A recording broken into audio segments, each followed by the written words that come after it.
it is your buddy, Peace and Harmony with you here today. Much love going out to all the beautiful, empowered harmonizers. And we are zooming in and focusing in on a great viewer question. And that is, why would a narcissist try to take credit for my work? Why would they try to intervene? Why would they be disruptive? Why would they want to steal my thunder when they know that I love them, I care about them, and that they should basically respect me in return? So we're going to zoom in and focus in on that great question today. But once again, I want to give a huge shout out to those of you who have recently commented on the channel and shared with me some of the specifics that you are going through and your specific questions.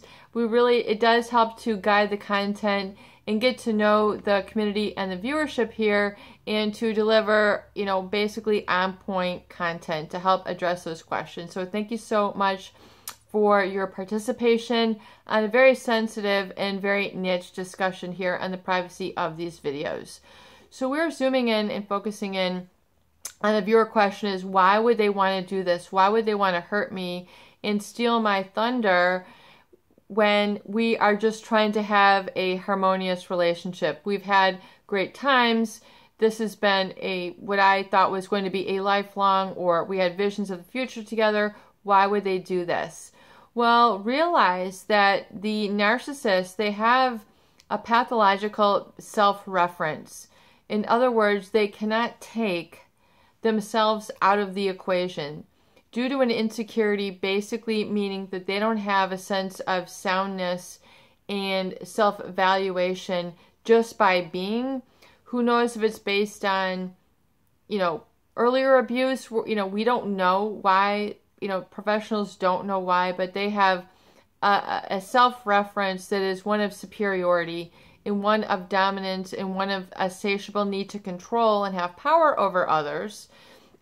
That this is how they connect to others in the world. This is how they get by. This is who they are. This is their operatus moderandi. This is, no matter where they go, you cannot take it personally and feel that you are less than, or you are vulnerable or weak. It is because this is what people do.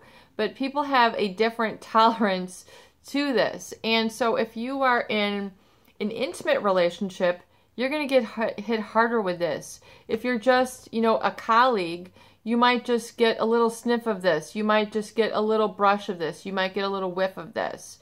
But if you're in a closer relationship, then you're going to get it more profoundly. And some people can take it as a sense of humor. Like if this is your child, you're like, oh, this is my child. They're just so silly. They're always trying to knock me down. This is what kids do, or this is what adult kids do. So they just kind of explain it away, or maybe they're that same way themselves. It's been patterned, it's been ingrained. Who knows if it's nature or nurture? But when they are trying to always intervene, it is just because they need to have that draw. They need to have that spotlight. They need to have that limelight on them. It's an insatiable need. It's just like someone who's really thirsty. They can't stop drinking the water. This is what a narcissist, a malignant narcissist, is like. They need to interject that reference, that pathological self-reference into everything. They can't allow others and mirror back and validate others and their strengths and their talents, in their direction in life, and be supportive empathetically, because they have an empathy deficit.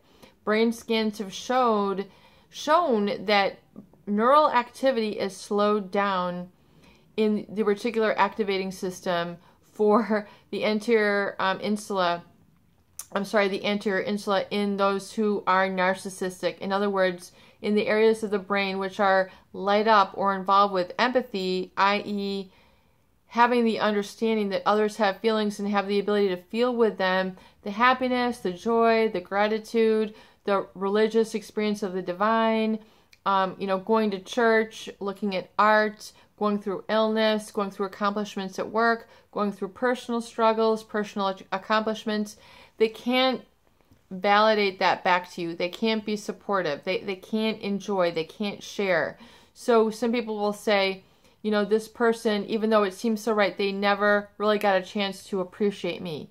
So you feel underappreciated, under-acknowledged, under-validated. Some people don't even feel like they have, their eyes on them. And so really, the eyes of the world are what you need to engage in, and realize that like there's a bigger picture out there. It's so important to get out from underneath that, where you feel someone is stealing your lightning, or stealing your thunder, or stealing your clout, or stealing your juice, your DNA, what makes you you. However you want to term it, psycho-vampirism, feeling empty,